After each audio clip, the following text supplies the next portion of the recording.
Morning.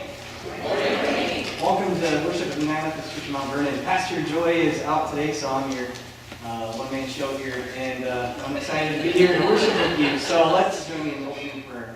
God, we know things are not right in the world. Children sleep with hunger pangs. Families struggle to stay together in times of war and strife. Droughts leave once lush fields cracked and dry.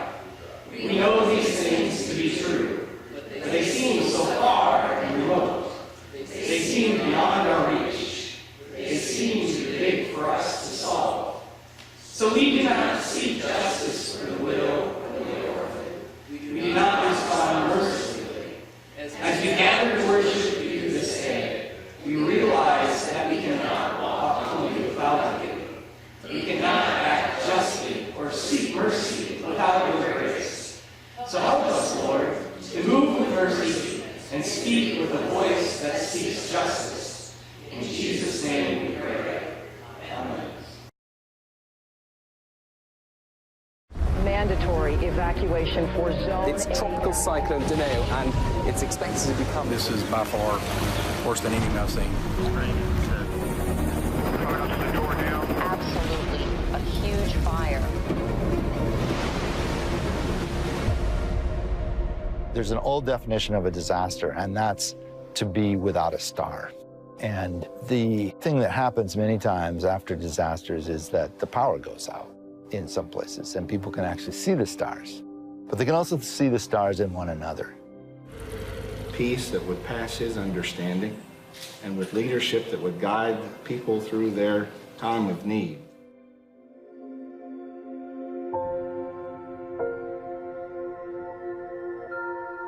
UMCOR, the United Methodist Committee on Relief, is the disaster and the development arm of the whole United Methodist Church.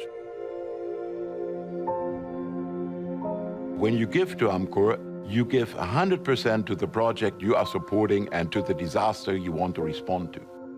This is only possible because on UMCOR Sunday, the United Methodist people raise funds so that the administrative costs of UMCOR are already covered.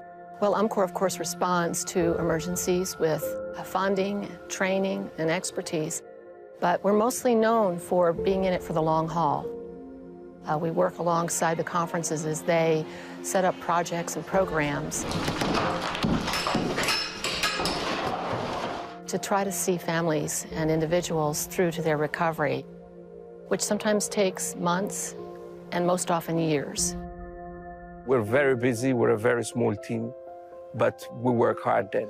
UMCOR exists because of the donation of its members, the UMC people. So if there is 1 million people giving $1 each, it makes more than one person giving 10,000. UMCOR has been for more than 75 years in this business of being hope, of being there for people in need in the moment of disaster when they have lost everything. And through UMCOR, the United Methodist people are hope in these situations. You know, walls are coming down, people are coming together. And they don't have power yet, but they're still finding ways to feed each other. And that feeds the soul, not just the body.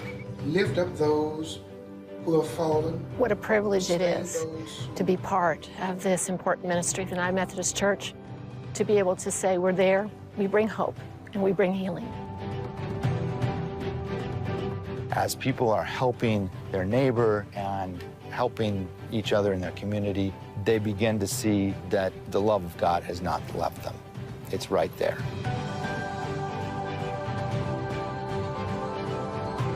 So UMCOR wants to support that wonderful thing that can happen after disasters. UMCOR wants to be there with the people who are noticing the stars in one another, and they're noticing God's grace all around them.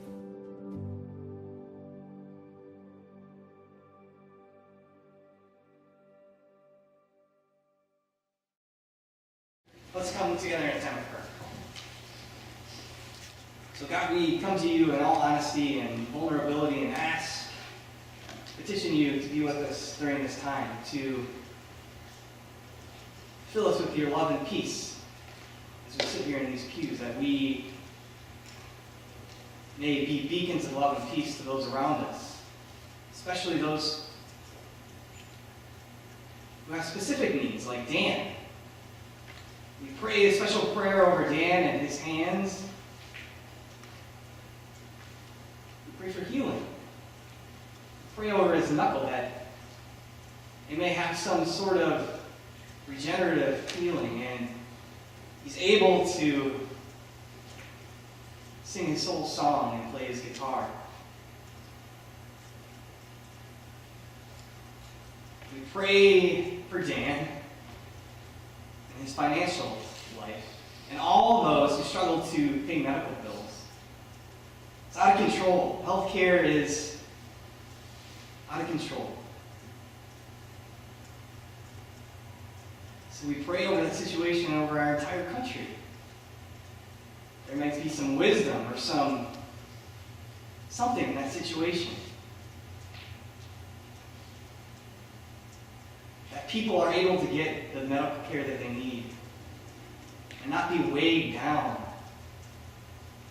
by the material aspects of that.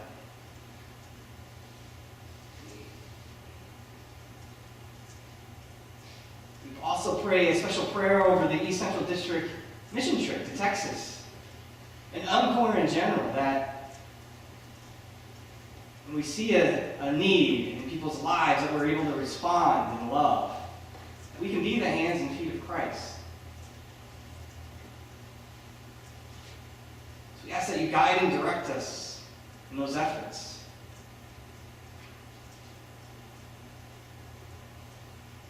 That those things are made possible through you. You grant us the wisdom, the energy, the resources that we need to participate in healing and transformation all over. So as we continue in the service, we will lay all of those things before you, including all of those joys and concerns in our hearts that have not been spoken.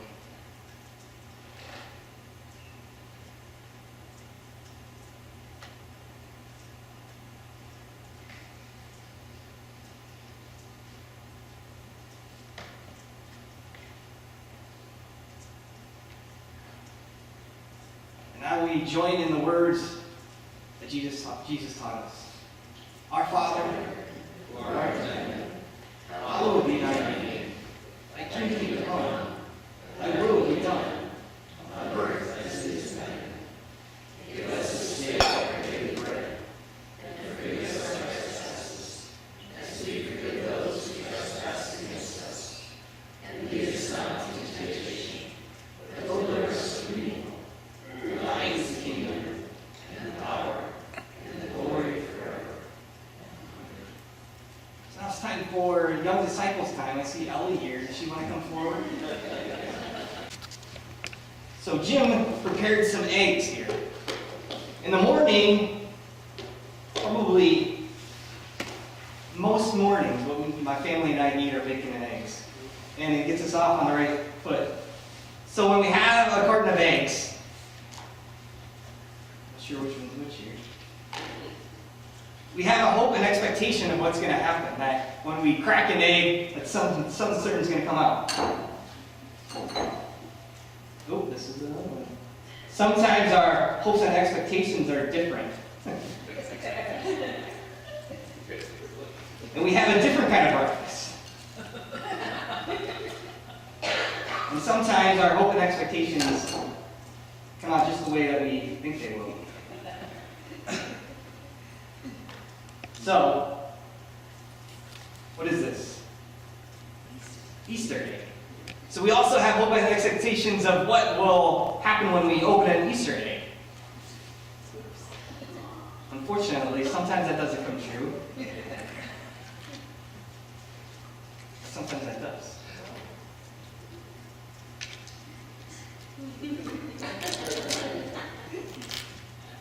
So my overall point is we have to have some hope in something higher than eggs and Easter eggs. That there's some trust and hope. That there's a God that provides, no matter the outcome, that loves us and is the source of peace, no matter what. So with that in mind, let's pray. So dear God, we thank you for being the hope of the world. That in all the turmoil and uncertainty in our lives, that you are the cornerstone, that we have something to depend on. And we thank you for that. In Jesus' name we pray. Amen. Thank you. Today's scripture reading is Acts chapter 2, verses 42 through 47. They devoted themselves to the apostles' teaching and fellowship, to the breaking of bread and the prayers. Life among the believers. Awe came upon everyone because many wonders and signs were being done by the apostles. All who believed were together and had all things in common. They would sell their possessions and goods and distribute the proceeds to all as any had need. Day by day, as they spent much time together in the temple, they broke bread at home and ate their food with glad and generous hearts, praising God and having the goodwill of all the people. And day by day, the Lord added to their number those who were being saved. This is the word of God for the people of God, and all God's people say, Amen. Amen. Hope. What does the word hope mean to you? To me, hope means transformation. Hope is transformational. That when we have hope, we're transformed. Our mission of the church, the United Methodist Church, is to make disciples of Jesus Christ, to transform the world. And that's a big, big mission. A mission that we need God's help with. And part of the way I believe that we transform the world is through hope. Jesus Christ provides hope, enduring hope for the world. And that's part of the reason why I'm here. Most of the reason why I became a pastor is because I believe in hope. I believe in transformation. That it's possible for individual lives to be better tomorrow than they were yesterday. For relationships to be better tomorrow than they were yesterday. And for the world to be a better place tomorrow than it was yesterday. And so, I strive to be an agent of hope, to be a person that provides hope, that is a source of hope for other people. And so what I'm going to talk about today is a little bit about how we do that and some of the challenges we face. So, there's a book called Agents of Hope by an author, Donald Capps. And in that book, he cites some medical studies where they go into hospitals, talk to patients, and learn about their lives. And what they found out from listening to their life stories is they distilled 8 markers of strength and vitality, that 8 attributes of a healthy, happy person. And one of these is hope. In fact, hope is given significant priority of all of the other strengths. He says, to the extent that strengths build upon prior strengths, this means that hope is the basis for all other strengths. So a happy, healthy, whole person needs hope in their lives. Hope for transformation in some way, whatever that means to an individual. So this book is called Agents of Hope. Donald Capps is a pastoral care theologian, which means he's writing to pastors like me to try and teach them how to take care of their flock, the congregation, and individuals. And he suggests that pastors should be agents of hope. But I believe that we all are called to be agents of hope. It's right there in our mission statement, to transform the world through the name of Jesus Christ. And Jesus Christ is the original, well, maybe not the original, he is the epitome of an agent of hope. He provides all the hope in the world. Throughout the Gospels, we read stories of healings, stories of Jesus sitting with the marginalized, listening, righteous anger at injustice. Many times, Jesus meets needs of people. People need physical healing. So he sees a situation and he goes in and he fixes it. That's well and good. But the point is, the real goodness of that is Jesus is providing hope. Hope that no situation is beyond transformation. Hope that no one is beyond redemption. And no one is beyond the love and the grace of God. And the story continues into Acts. In Acts, there are similar stories of healing of the apostles.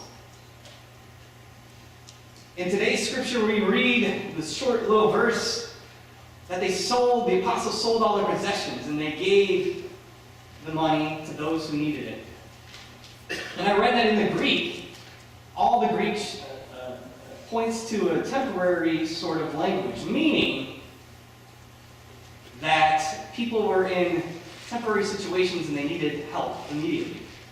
We can imagine in the real world how that plays out. So, they sold all their possessions, and they gave it to the people who needed it the most. Which is all well and good. But that temporary situation changes eventually. There'll be other people with other needs. So what the apostles were really doing was being a source of hope. Saying that no situation is beyond transformation. No one is beyond the love and the grace of God. And so, we are called to be agents of hope. Donald Katz talks about the 3 threats to hope and the 3 allies of hope. And the first threat is despair. And despair, he talks about, is looking back into situations in our lives. Situations that seem incredibly dire. And in the midst of them, how can we ever have any hope? And the instance that came to my mind was Hurricane Katrina in New Orleans, and all the other hurricanes that the country has experienced. And how can you have, when your entire life, your entire livelihood, everything that you love and hold dear is completely flattened and destroyed? How can you ever have hope? That's a pretty difficult thing.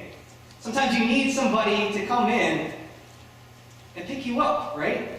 And be a source of hope. And the second one is apathy. And unfortunately, I think apathy is something we all struggle with. It's when we see a temporary situation that needs our help. But somehow, we don't quite make that jump. We don't care quite enough to make a difference, which is heartbreaking. But it happens. I think we've all been there, right? We see a need, we say, oh man, but do we do anything about it? Sometimes, unfortunately, it's hard. And the third threat is shame. And I think, to me, shame and despair are similar. But shame is when we have hope, and that hope is unfulfilled.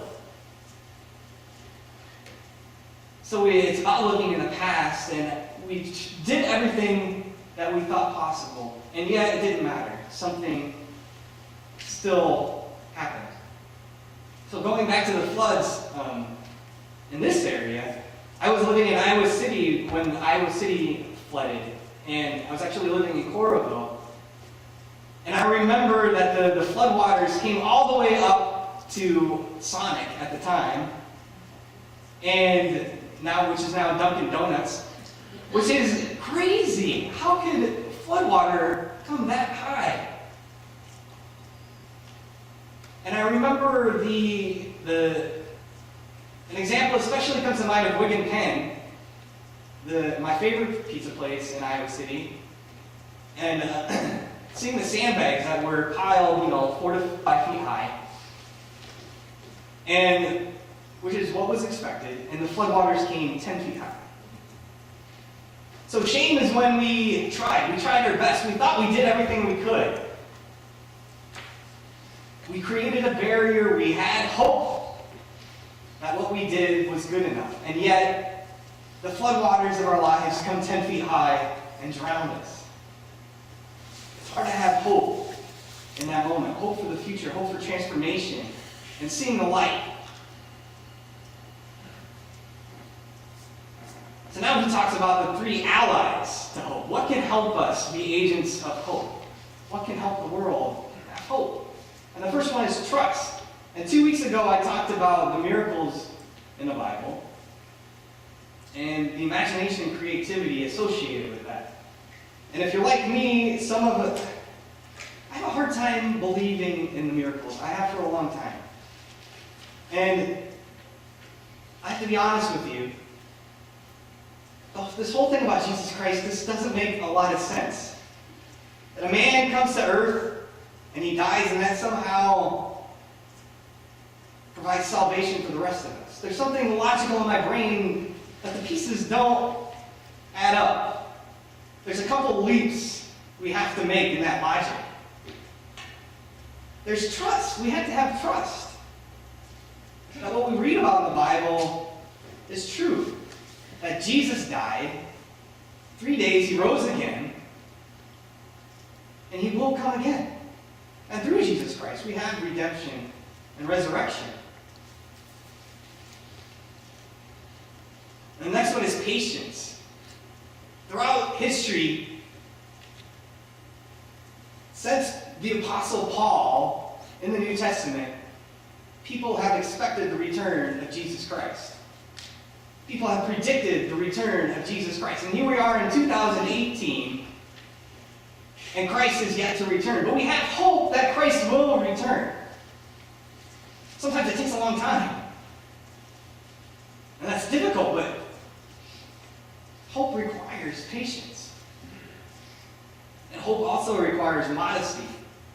Because the thing about hope is it's risky. Because there's always a chance that our hopes will not be met. So 5 years ago, I was working at West Music. At nighttime, I was writing all this music of my own, practicing leading a rock band, and playing at bars at night. And since I was a little kid, probably since I was, 8 or 10 years old, I wanted to be a rock star. And I thought that's what happened. I knew that I would be a rock musician for the rest of my life. And I was pretty good at it. And it was fun. And it was an outlet of creativity and all these things. And yet, here I am today. Somehow, some way, I became a pastor instead, which doesn't make a lot of sense. But I believe in this stuff. And somehow, God had different plans for me. So modesty is about having hope, and it's the opposite of shame. When that hope is unmet, we say, okay, God, what do you have in store for me now? That there's some beauty and truth in unmet expectations, that we can't come up with this stuff on our own. That life is more wonderful than we could ever imagine. So today is Encore Sunday. The United Methodist Committee on Relief. The video is a little quiet, so I apologize about that. But Encore is the Red Cross sort of agency of the United Methodist Church. Encore goes in and places a natural disaster. They see a temporary need, and they fix it. But more importantly, they are an agent of hope. They provide hope to people who need it, to people who don't see a path to the future. When all of their possessions, everything they love, are flattened and destroyed, they need an agent of hope in their lives. So Encore is one of the ways as a church we do that. So today in our offering, we have a chance to be an agent of hope in a small way by supporting Encore. But life is big and it's complicated, from the small things to the big things. And we can be agents of hope, I believe, in all of those different ways. From the seemingly small, insignificant interactions we have on a day-to-day basis, to our entire lives, and how they're pointed and how we are called as Christians. But it takes some creativity and imagination in the moment to see that. Because oftentimes these opportunities pass us, and we don't even see them. So we need some type of grace of God to open our eyes. So we see a neighbor that needs an extra tight hug. They need $20 to feed their family. They need whatever. They have immediate needs. That we can be a person that will stand up with them in love and say, I got your back. And that meets an immediate need, but more importantly, it gives them hope for the future, that no situation is beyond transformation, no person is beyond redemption.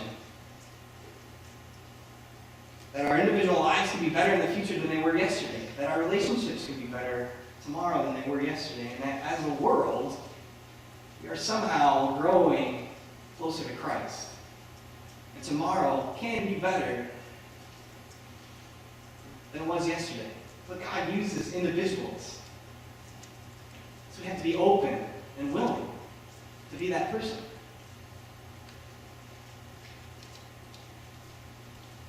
And that all brings us back to our mission, to make disciples of Jesus Christ. But from what I understand it is, General Conference, I think it was about 20 years ago now, they added the second part, to make disciples of Jesus Christ, to transform this world. God has called us to a purpose. And that will look different for all of us. And yet, we have hope that the world can be transformed through the grace of God. Let's pray. So God, we ask you to be in this place, to strengthen us as agents of hope. Grant us the imagination, the creativity, the open eyes, the open ears, the wisdom for opportunities to provide hope to those who need it the most.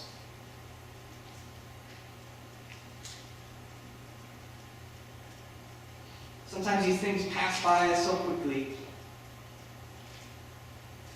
We need guidance.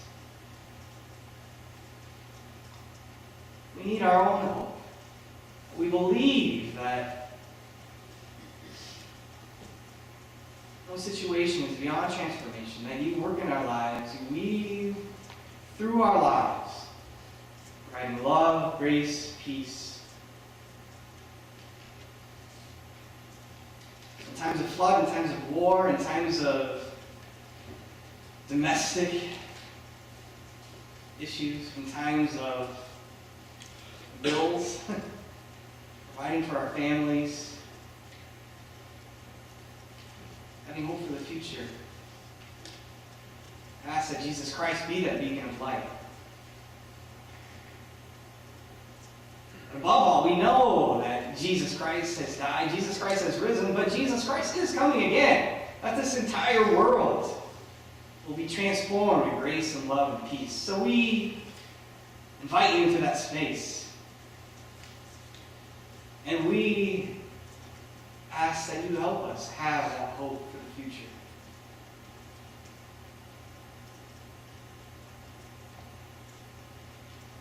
We present all these petitions in the great and powerful name of Jesus Christ. Amen. So my prayer for us today is that we be agents of hope. That we take this song in our hearts and we go out into the world and we serve humbly with the power and the grace and the peace and the love of Jesus Christ. In the name of the Father, and the Son, and the Holy Spirit.